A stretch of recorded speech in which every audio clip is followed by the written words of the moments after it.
আজকে বাংলাদেশে কোঠা বিরোধী আন্দোলন চলতেছে। আপনারা কি জানেন কোঠা বিরোধী আন্দোলনটা কি? কোঠাটা কি আপনারা অনেকেই জানেন না।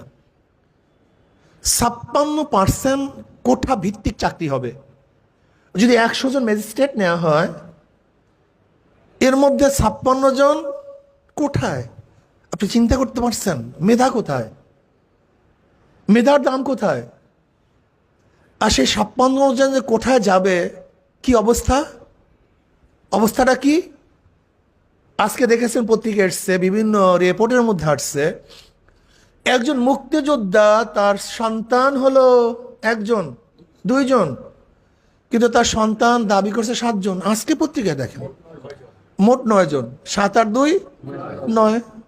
2 জন অরিজিনাল আর 2 জন মুক্তিযোদ্ধা কোঠায়। মুক্তিযুদ্ধ কোঠায় বোঝেন না? যেরকম মুক্তিযুদ্ধের কোঠায় চাকরি দেওয়া যায়, মুক্তিযুদ্ধের কোঠা ছেলেও নেওয়া যায়।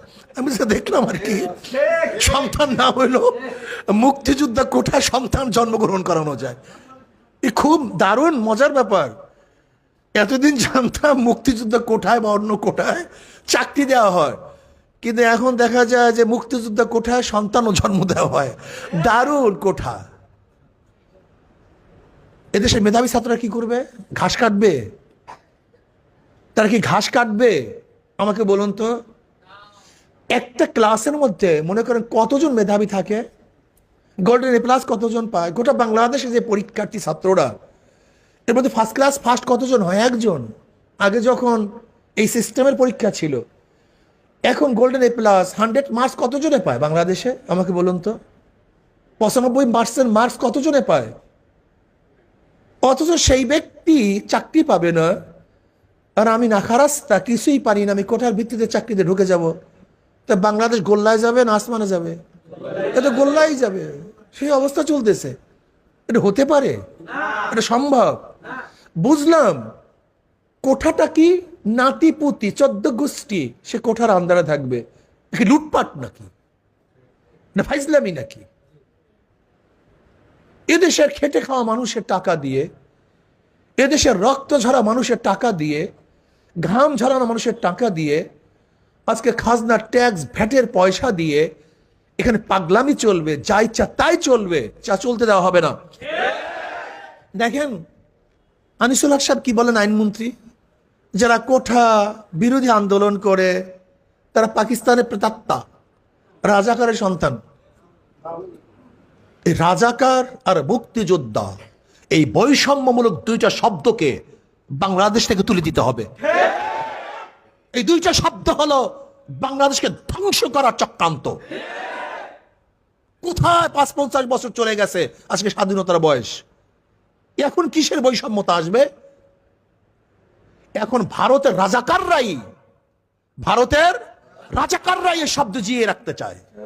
ভারতের রাজাকাররা যারা এই দেশকে ভারত করতে চায়।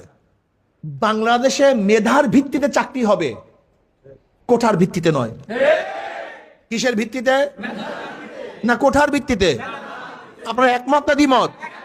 আমরা সবাই একমত। কাজী যারা কোঠা বিরোধী আন্দোলন করছে, আমরা তাদের সাথে সম্পূর্ণ একত্রিত ঘোষণা করছি। কি করছি ভাই? যদি তাদের উপরে অন্যায়, অবিচার, জুলুম করা হয়, তাহলে বাংলাদেশের প্রত্যেকটা নাগরিক ঐক্যবদ্ধভাবে এই কোঠা বিরোধী আন্দোলনে ঝাঁপিয়ে পড়বে ইনশাআল্লাহ। এই কোঠার পক্ষে আওয়ামী লীগ কেন? এটা হলো তার পেটুয়া বানিয়ে পাহারা পাড়ার জন্য, পেটুয়া বাহিনী পানার জন্য ভালো একটা পদ্ধতি। বন্দুকটা রাখতে চায় কার কাঁধে? হাইকোর্টের উপরে, বিচারালয়ের উপরে। আরে ভাই, বিচারপতি স্পষ্ট বলিয়ে দিয়েছেন এটা আমাদের কাজ না, সংসদের কাজ, সরকারের কাজ। সরকার আইন প্রণয়ন করতে পারে। আপনাকে জানেন সংসদ এবং বিচারালয়ের মধ্যে পার্থক্যটা কি? এটা আমরা অনেকেই জানি না। সংসদ আইন প্রণয়ন করে আর বিচারালয় সেটা বাস্তবায়ন করে। সংসদ আইন প্রণয়ন করে, সুপ্রিম কোর্ট, হাইকোর্ট আইনের ব্যাখ্যা প্রদান করে। কথাটা বুঝাতে পারিনি। কিন্তু নতুন আইন করার তো ক্ষমতা হাইকোর্টের নাই। হাইকোর্ট ব্যাখ্যা দিবে, আইন অনুযায়ী চলবে, আইন অনুযায়ী বিচার করবে। যদি কোনো ব্যাখ্যার প্রয়োজন হয় সেটা সুপ্রিম কোর্ট হাইকোর্ট ব্যাখ্যা দিবে, কিন্তু নতুন আইন প্রণয়ন কে করবে? সংসদ করবে। কোন আইন বাতিল কে করবে? সংসদ করবে। এর কাজ তো সরকারের, এটা তো হাইকোর্টের কাজ না। কাজী সরকার যে হাইকোর্টের উপরে বন্দুক রাখার চেষ্টা করতেছে, এদেশের জনগণ এত পাগল না, এত জাহেল না। তুমি যা বলবা তাই শুনবে না।